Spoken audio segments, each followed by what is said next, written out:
네, 2025년 10월 18일 이정훈입니다.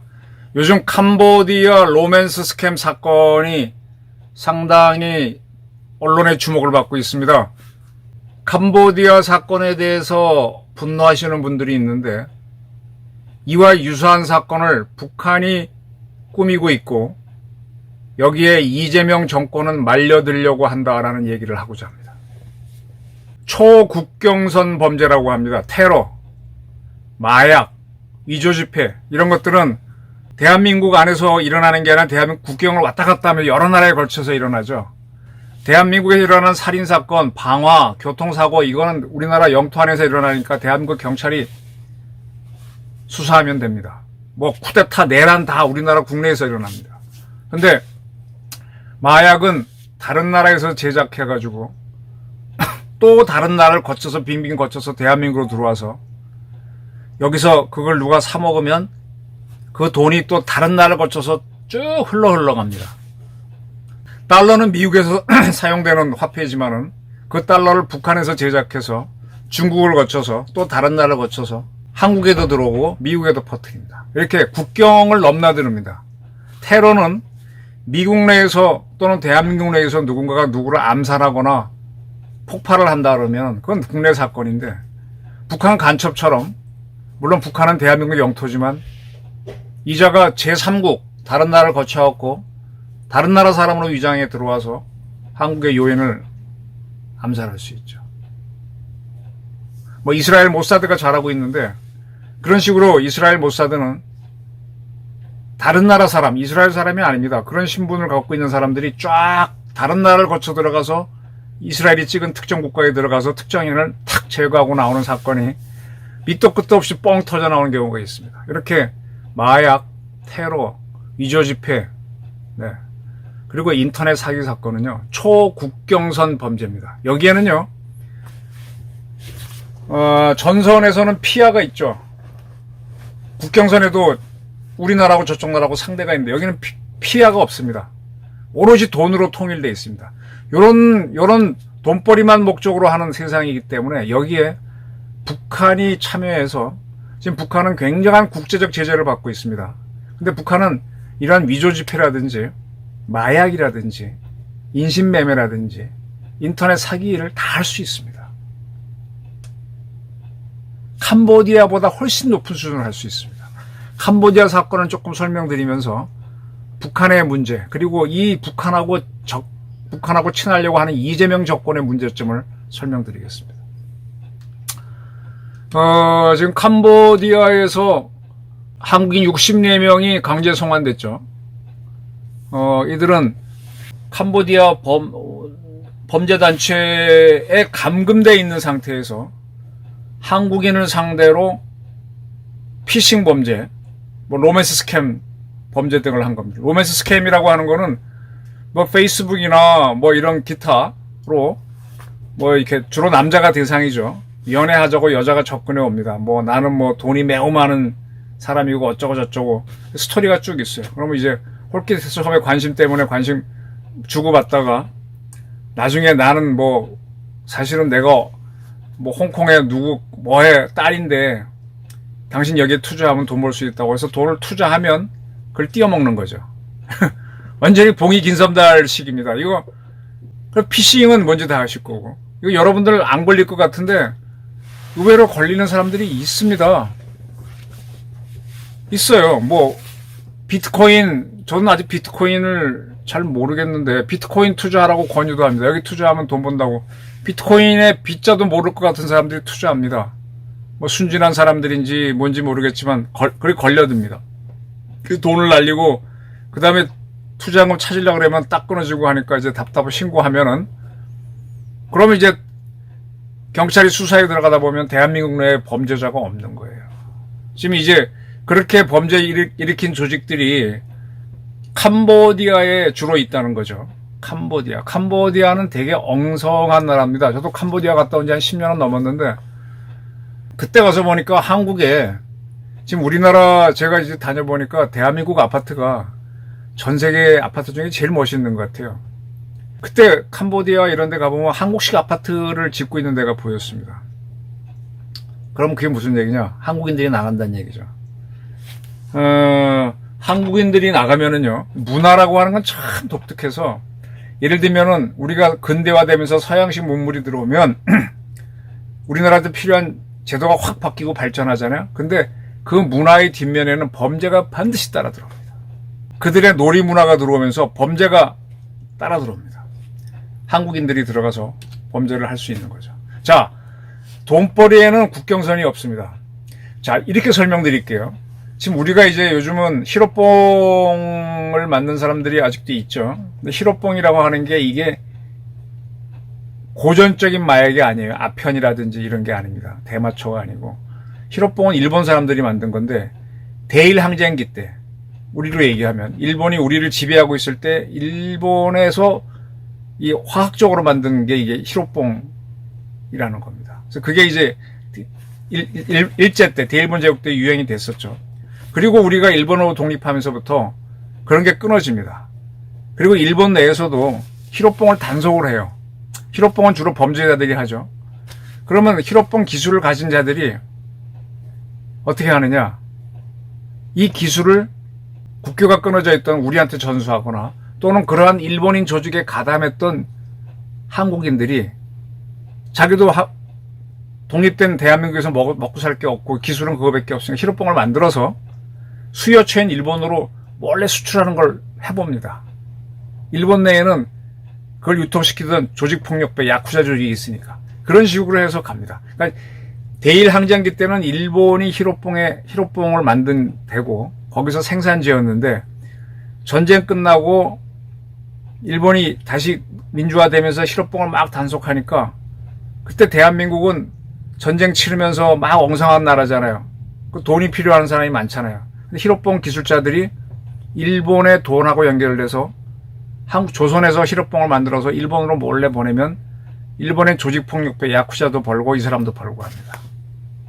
자, 그러다 한국이 잘 살게 되면서 우리도 히로뽕을 막자라고 탄압을 하게 되면 요 히로뽕 기술자들이 1992년인가 90년에 우리가 중국하고 수교를 하죠. 그러면 중국으로 넘어갑니다. 중국에서 엉성한 나라잖아요. 거기서 만들어서 한국과 일본으로 수출하는 겁니다. 중국도 발전해서 이걸 탄압하게 되면 어디로 가느냐? 북한으로 갑니다. 그러니까 일본에서 히로뽕 원래 만들어 하던 사람들이 우리한테 넘어와서 하는 경우는 드물고 기술을 주는 거죠. 얘네들은 돈을 대는 거고. 근데 중국에서 할 땐 중국에서 중국인들이 하는 거고 우리가 돈을 대는 거죠. 기술을 주고. 북한에서 하게 되면 북한의 기술을 주고 북한이 하고 중국이 돈을 대고 아니면 뭐 한국의 범죄적 기술이요. 이래서 히로뽕이 그렇게 만든 북한산 히로뽕이 중국을 거쳐서 우리 땅에 들어오기도 하고 일본에 가기도 하고 다른 나라도 갑니다. 이게 국제범죄의 세계입니다. 제가 쉽게 설명드린 거예요. 이번 캄보디아 사태도 비슷해요. 제가 지금 쭉 자료를 뒤져보니까 요런 방법을 한국이란 사회가 돈이 많고 인터넷 가장 발달한 세상이잖아요. 그러니까 인터넷을 통해서 영업할 수 있어요. 뭐 연애하자고 접근하는 프로그램 만들어서 누군가 걸려들면 뭐 대화하다가 여기 투자해 보세요 하고 그런 사람들이 부자도 아닌데 걸려들어요. 부자들은 오히려 그런데 관심 없지. 선량한 서민이라 그러는데 선량한지 아닌지 선량한은 모르겠어요. 서민들이 잘 걸려듭니다. 근데 요렇게 하라는 기술은 누가 주느냐? 이거는 해본 사람들, 아마 한국 사람들이 줍니다. 그럼 돈은 누가 되느냐? 우리 쪽에 될 수도 있고 또 캄보디아라는 나라는 거기 화교가 많아요. 이 동남아시아 국가들이 재밌는 게 가장 쉽게 설명할게요. 말레이시아 같은 경우에는 회교 국가입니다. 회교, 무슬림.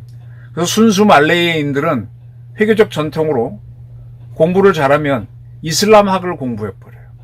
근데 중국인 화교들은 뭐 어떻게 설명해야 되나? 옛날부터 온 사람도 있겠지만은 영국이 말레이시아를 식민 지배할 때 그쪽에 이제 도로 닦고 할 때 현지인들은 능력이 딸리니까 조금 문명의 맛을 본 인도나 차이나 사람들을 일꾼으로 데려오는 거죠. 그래서 그 사람들을 시켜서 하다가 식민지 끝내고 철수하니까 그 중국인들이 눌러 살면서 화교가 되는 거. 말레이 사람이, 국적은 말레이 사람이 된 거죠. 근데 이런 사람들은 무슬림에 관심이 없고, 거기서 교육받을 때 돈을 원하니까 상경계열 대학 가거나, 공과대학 가거나, 뭐 의과대학 가거나, 아니면 법과대학, 실용적인 분야로 가서 말레이시아가 성장할수록 화교들이 돈을 많이 법니다. 말레이인들은 의외로 못 벌게 되는 그런 구조가 되죠. 그러면서 이제 그런 사람들이 이제 제대로 쭉 기업가로 가면 되는데 그렇게 가진 못하고 좀 능력은 딸리는데 돈을 벌고 싶다라고 할 때 새로운 산업이 필요하잖아요. 기존에 다 뭐 건설, 자동차 누가 다 하고 있는데 들어갈 수가 없다. 그러면 새로운 사업 들어가는데 새로운 사업 같은 게 예를 들면은 마약일 수도 있고 위조지폐일 수도 있고 하는데 요즘은 이제 그거는 국제적으로 많이 걸리니까 뭘 하느냐. 인터넷을 통해서 연애질 사업을 해보는 거죠. 피싱을 해보는 거죠. 그래갖고 딱 걸려서 오빠 투자해봐. 투자해서 돈 떼어먹고 튀는 거죠. 그런 무대로서 캄보디아 같은 경우는 워낙 치안이 엉성합니다. 대한민국은 저희 집 숟가락 몇 개인지 저희 동네 경찰서에서 다 알고 있다고 봐야 돼요. 그러니까 그런 데에서는 또 먹고 살 것도 없으니까 원래 그 전에 미얀마 북쪽에 있는 그 소수민족 걔네들도 대마초 재배해갖고 막 전 세계 수출하고 가잖아요. 카렌족인가 하는 애들. 또 베네수엘라 같은 데도 그러고 사는 거고. 먹고 살 게 없으니까. 베네수엘라인가요? 그 코카인 많이 하는 애들, 남미 애들 그렇게 사는 거잖아요. 다른 산업이 없으니까. 그러니까 캄보디아도 이렇다 할 농업에는 없어요. 근데 농업이 그렇게 잘 되지도 않아요. 가보면. 근데 이거 갖고 한다. 그럼 기술은 누가 주느냐? 한국에서 인터넷 해본 그리고 범죄를 짤 수 있는 자들이 주면 화교 계통이 돈을 대고 그러면 그거는 현지화가 되는 거죠. 그 다음에 이제 캄보디아 사람들 할 게 없어. 그런 사람들은 이제 거의 어떤 뭐 건물을 사서 그걸 웬치라고 하단 말이야. 웬치. 동물원 할 때 원자 있죠. 원자에다가 성북구 할 때 구자. 원구인데 어느 구역이란 뜻일 거예요. 그렇게 이제 폐쇄된 건물, 담장도 쳐져 있고 거기서 각종 사람들을 모아가지고 이게 연애 사업 걸어갖고 돈 투자하게 다음에 띄어먹는 거죠. 그럼 이걸 운영하는 거는 캄보디아니까 캄보디아인이 필요하죠.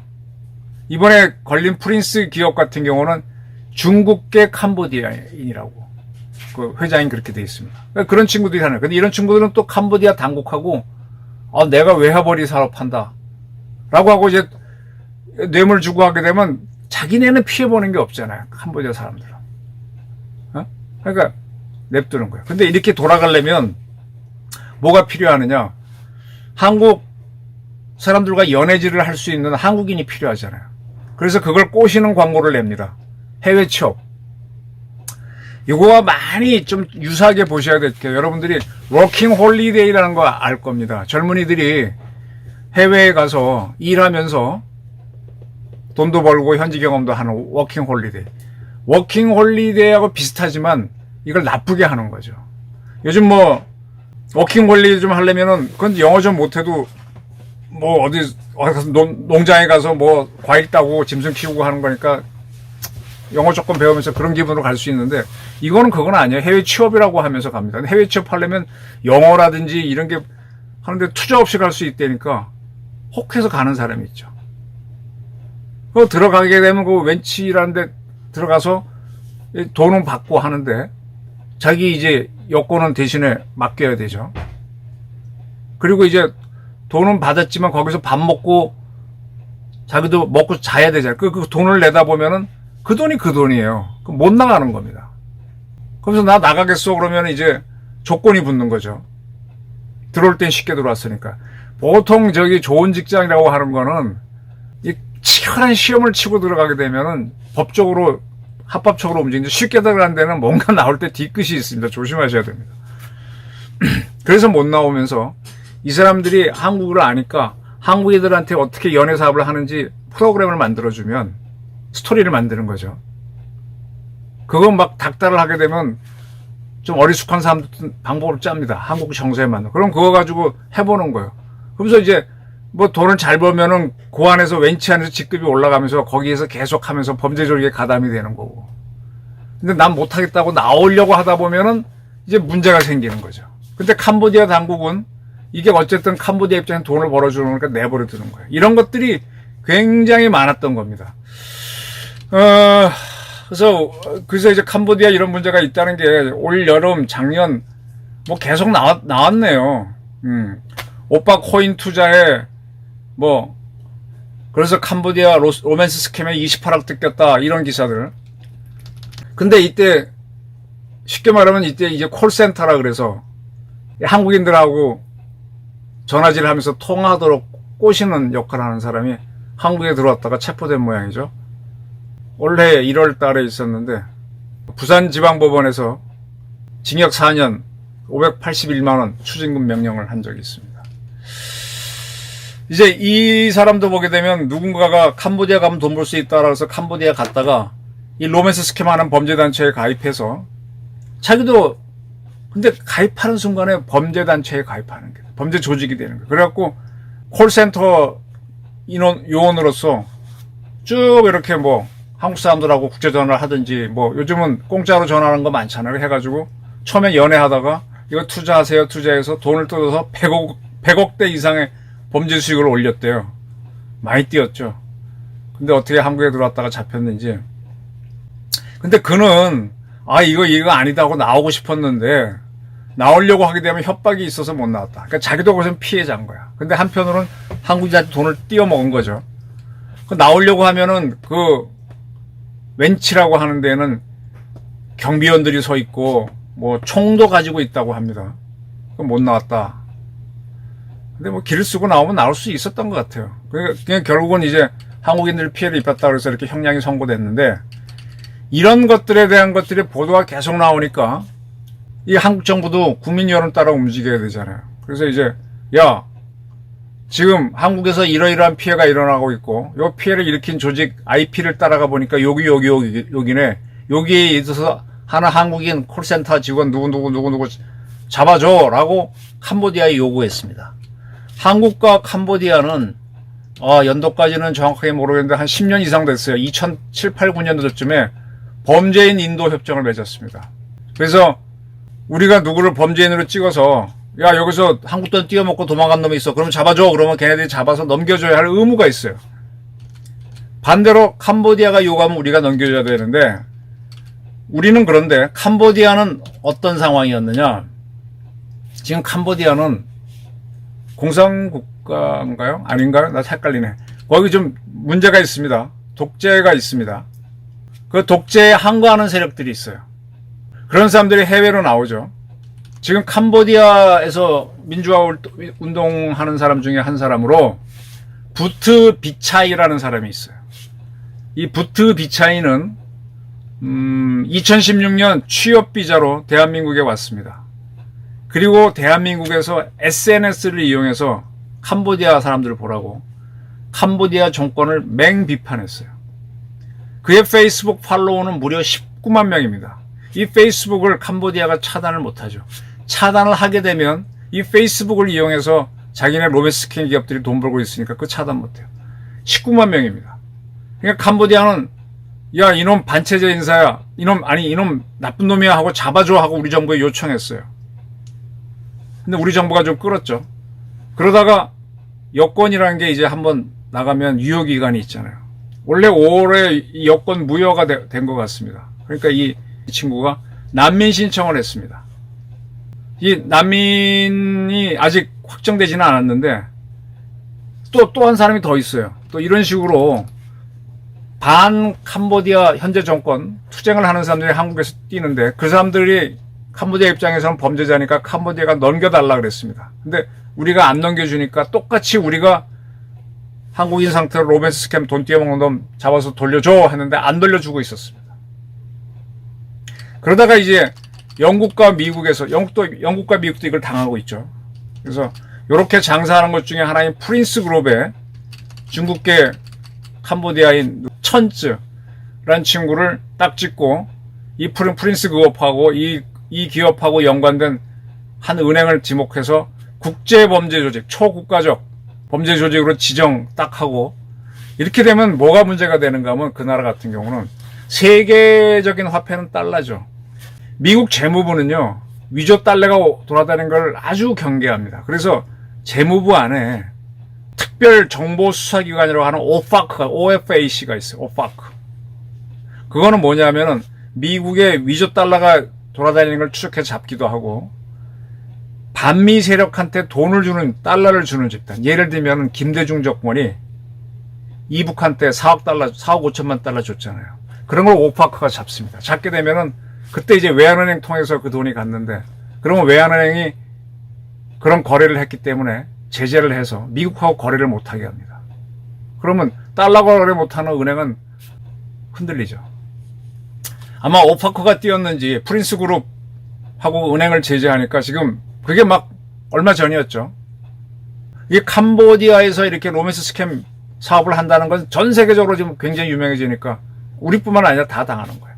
우리가 당하는 거는 한국인들이 개입되어 있는 거고, 그리고 중국인들도 개입되어 있는 거고, 현재 캄보디아인들이 있는 거고, 또 영국과 미국은 또 그쪽에서 또 영국과 미국 사람들이 가서 그렇게 범죄인들이 가서 하는 거죠.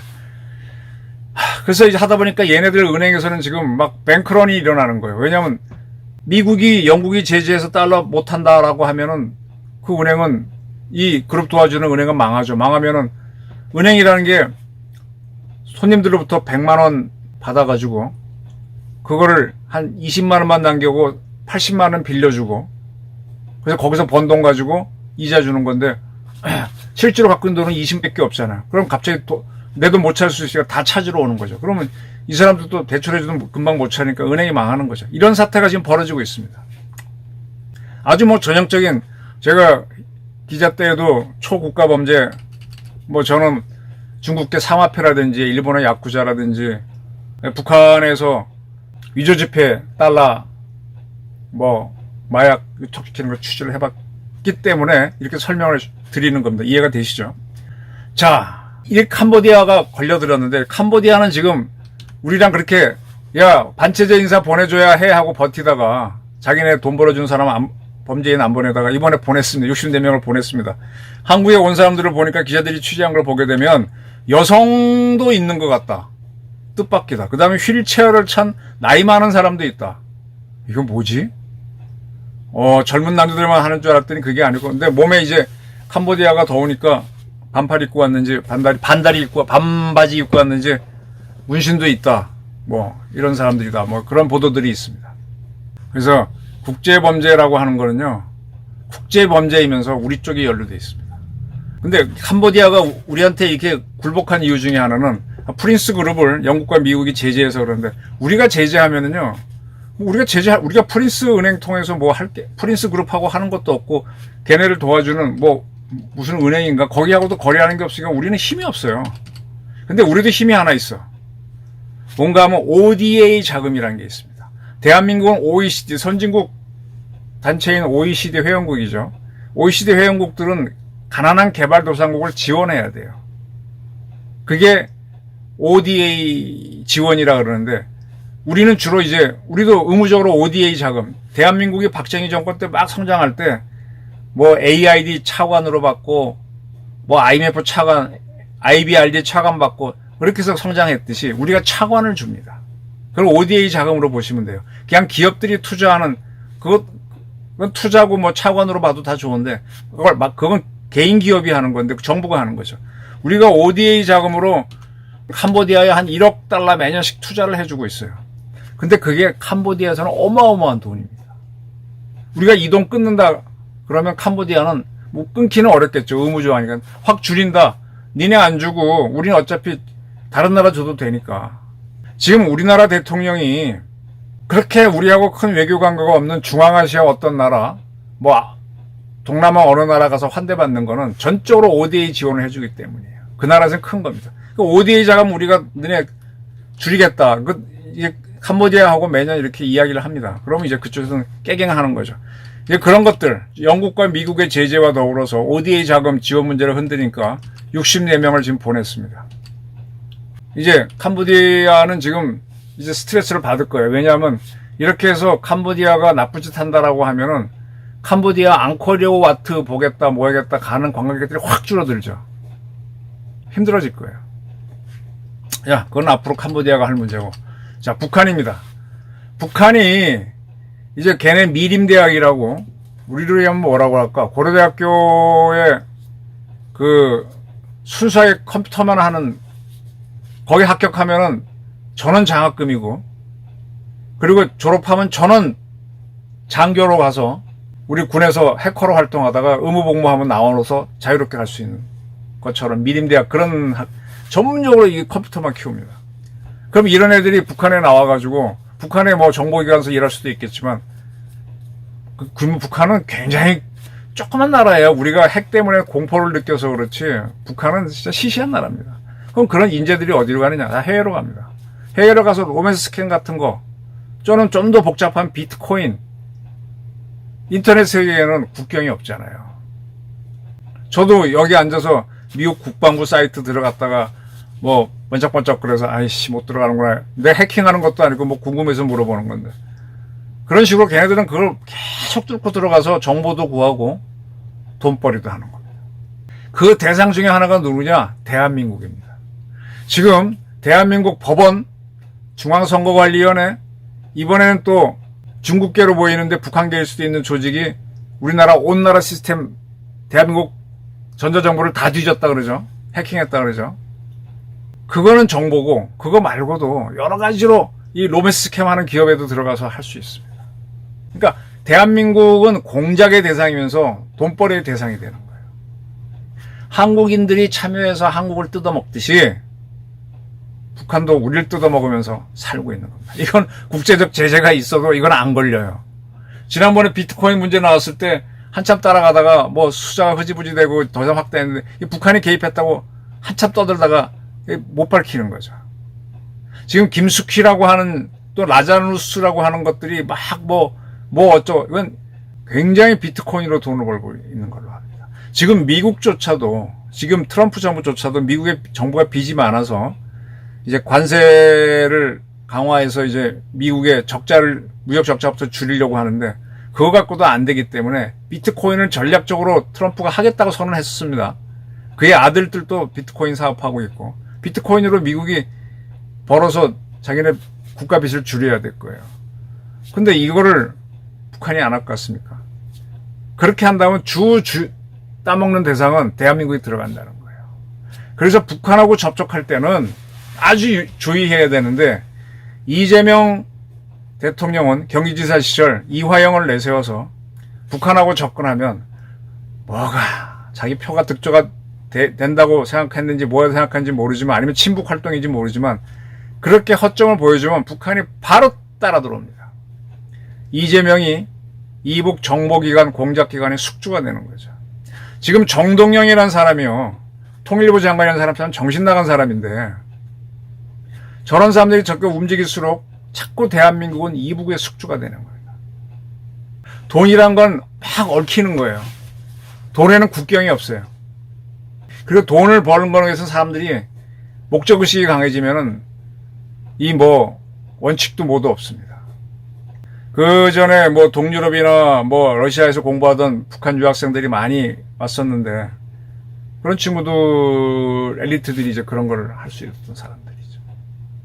그래서 캄보디아 사건 이번에 이렇게 제가 설명을 드렸는데 이해가 되신다면은 요거를 더 강화해서 북한이 그 전에 마카오에 무슨 은행이지? 거기서 위조 지폐를 통용시켰잖아요.